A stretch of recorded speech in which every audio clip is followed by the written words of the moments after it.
En 2025, le gouvernement a complètement détruit le LMNP. Si vous avez un bien en location meublée, cette réforme va vous coûter des dizaines de milliers d'euros. J'ai 3 stratégies que personne ne vous a dit pour sauver votre investissement. Restez bien jusqu'à la fin, la dernière est la plus importante. Bienvenue sur Immo sans filtre. Ici, on parle fiscalité immobilière sans langue de bois.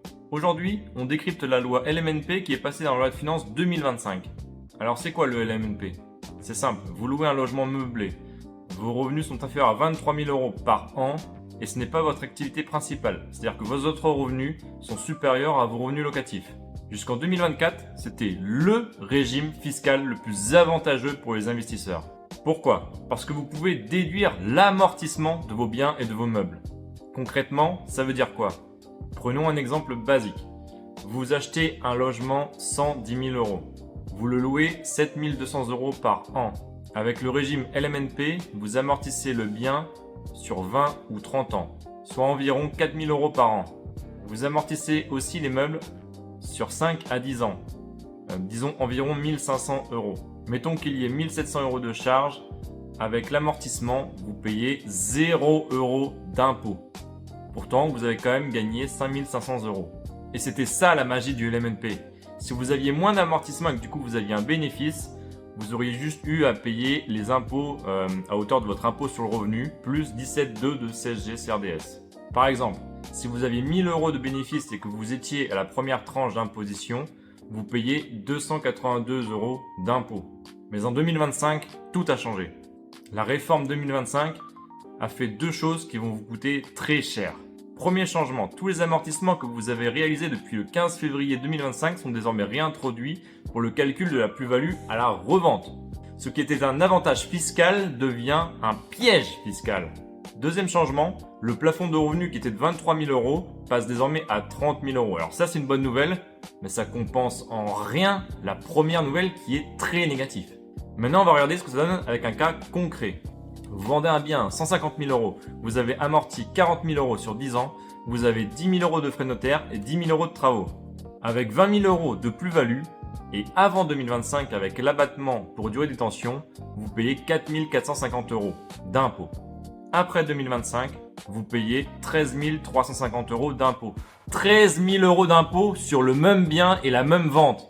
Vous avez perdu 10 000 euros par un simple changement d'une loi fiscale avec un effet quasi immédiat. Sans que les investisseurs n'aient la possibilité de revendre puisqu'elle s'est appliquée début 2025 avec un vote fin 2024. Dans l'immobilier, on a 3 à 6 mois pour vendre. Et c'est ça la réforme. Le gouvernement vous a laissé déduire pendant des années pour mieux vous taxer à la sortie, sans même laisser une année de carence pour nous laisser vendre les biens. C'est un piège fiscal monumental. Et je ne vous parle même pas des volontés politiques qu'il y a actuellement en 2025 pour taxer les holdings familiales ou augmenter la CSG. L'immobilier, qui est un générateur de richesse pour la plupart des gens, est clairement dans le viseur du gouvernement. Alors qu'est-ce qu'on fait? On subit? Non. On s'adapte. Et je vais vous donner 3 stratégies que vous pouvez mettre en place. Première stratégie, basculez votre bien en SCI à l'IS. Alors c'est quoi une SCI à l'IS? C'est une société que vous créez et qui est imposée comme une entreprise. Pourquoi c'est intéressant? Parce qu'avec une SCI à l'IS, vous pouvez déduire toutes vos charges réelles, amortir le bien et les travaux, être imposé à 15% jusqu'à 42 500 euros et au-delà à 25%. Mais vous pouvez aussi optimiser la transmission car les parts de SCI sont moins imposées qu'une transmission directe. Reprenons notre exemple de tout à l'heure. Un investissement de 130 000 euros avec 7 200 euros de loyer par an. Avec une SCI à l'IS et selon votre TMI, vous pouvez économiser 130 euros par an, soit 2 600 euros sur 20 ans. Mais surtout, vous n'avez pas la réintégration des amortissements lors de la revente et dans le calcul de la plus-value. Par contre, il y a des inconvénients. La SCI est plus complexe administrativement. Vous devez tenir une comptabilité, donc du coup payer un expert comptable. Vous devez faire des assemblées générales annuelles et il y a plus de paperasse juridique. Si vous revendez le bien, et comme j'ai dit tout à l'heure, il y a 15 à 25% d'imposition sur les sociétés. Mais si vous retirez l'argent de votre société, il y a 12,8% de flat tax sur les dividendes à payer en plus. Cela fait environ 38%. Donc la SCI à l'IS, c'est intéressant si vous avez plusieurs biens. Si vous voulez optimiser la transmission. si vous êtes prêt à gérer la complexité administrative. Pour un seul bien, c'est souvent trop lourd. Il vaut mieux laisser l'argent dans la société, faire grossir le capital de la société pour permettre de réinvestir dans d'autres biens. Deuxième stratégie, basculer en location nue au régime réel. Alors oui, je sais ce que vous allez dire, la location nue rapporte moins que le régime meublé. Néanmoins, avec la nouvelle réforme sur le meublé, il faut voir à calculer parce que l'écart se réduit considérablement. En location nue, avec le régime réel, vous pouvez déduire les travaux d'entretien, travaux d'amélioration, les intérêts d'emprunt, les charges de copropriété, les frais de gestion, les taxes foncières, les assurances de crédit et les assurances du logement. Et surtout, vous créez du déficit foncier. Le déficit foncier, c'est quand vos charges dépassent vos revenus locatifs et qui viennent déduire tous vos revenus imposables, comme les salaires, à hauteur de 10 700 € par an. Vous pouvez coupler ça avec une réduction d'impôt en louant via une convention LANA. Petit exemple, vous avez 10 000 € de loyer, mais vous avez 8 000 € de travaux déductibles cette année. En déduisant les intérêts et les charges, vous avez 4 000 € de déficit foncier. Si vous êtes avec une TMI de 30%, cela réduit vos impôts de 1 200 €. Et ça, c'est sans la réintégration des amortissements, car en location vide, quand vous vendez, vous êtes sur le régime de la plus-value classique, avec abattement pour durée de détention. Après 22 ans, vous ne payez plus d'impôts sur le revenu, et après 30 ans, vous ne payez plus d'impôts sur les prélèvements sociaux. Alors, inconvénient principal, les loyers sont en général 10 à 20% moins élevés que dans le meublé. C'est normal parce qu'il n'y a pas de meubles, donc c'est moins cher. Par contre, les baux sont de 3 ans, le locataire a 3 mois pour vous prévenir lorsqu'il veut quitter le logement, sauf en zone tendue, où là c'est 1 mois. Alors du coup, cela apporte moins de flexibilité, mais cela vous laisse aussi plus de temps pour vous préparer, faire une annonce et chercher un nouveau locataire. Alors oui, vous gagnez moins en loyer, mais vous économisez en fiscalité. Et surtout, vous n'avez pas la réintroduction des amortissements déduits. Écoutez bien, en 2025, c'est le moment idéal pour faire des travaux dans une location vide avant que le gouvernement ne change encore d'avis. Parce que croyez-moi, ils vont revenir sur le déficit foncier, ce n'est qu'une question de temps. Donc si vous avez des travaux à faire, faites-le maintenant et basculez en location nue pour les déduire. Troisième stratégie, celle qui est réservée aux gros portefeuilles. Je vais vous la donner quand même, mais avant ça, si vous avez aimé la vidéo, mettez un like. Et si vous êtes au courant des prochaines vidéos, abonnez-vous et activez la cloche de notification. Je compte publier au moins une fois par mois des analyses sur la fiscalité immobilière sans langue de bois. Alors sa stratégie, c'est quoi? C'est créer une holding qui détient plusieurs SCI et ces SCI elles-mêmes détiennent vos biens immobiliers. Pourquoi c'est puissant? Parce que vous bénéficiez de l'intégration fiscale. Concrètement, ça veut dire que si une de vos SCI fait des bénéfices et qu'une autre fait des pertes, vous pouvez basculer les bénéfices de l'une pour combler les pertes de l'autre et vous êtes imposé au niveau global.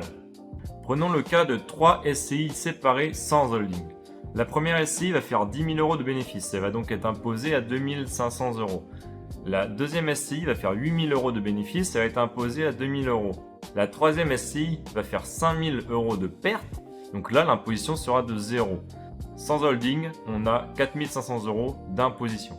Avec une holding, les bénéfices viennent combler les pertes. Le résultat consolidé est donc de 13 000 € et l'imposition globale est de 3 250 €.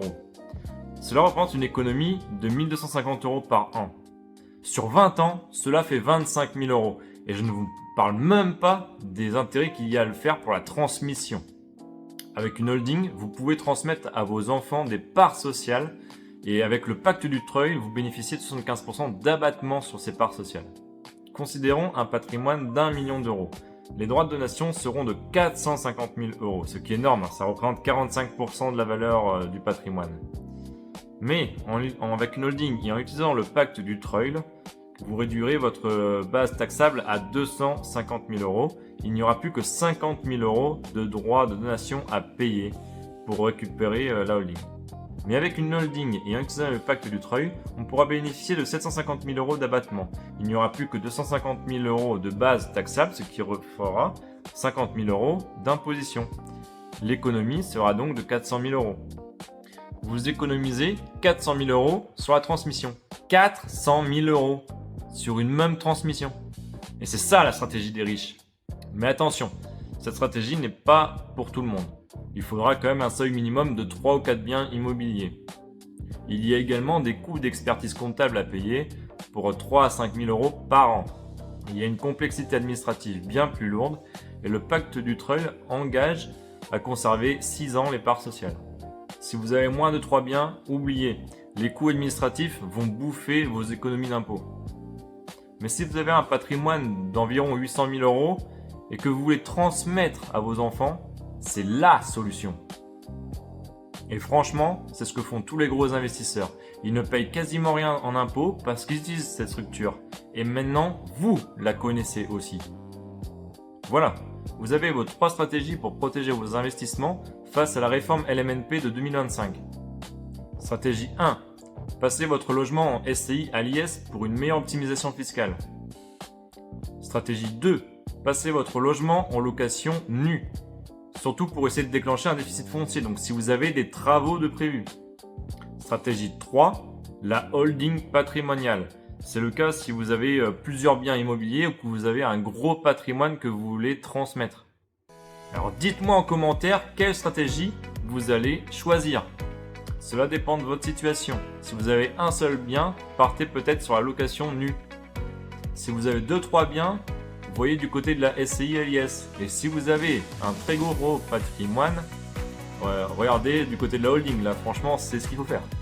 Alors maintenant, je sais que c'est complexe, je sais que vous avez des questions.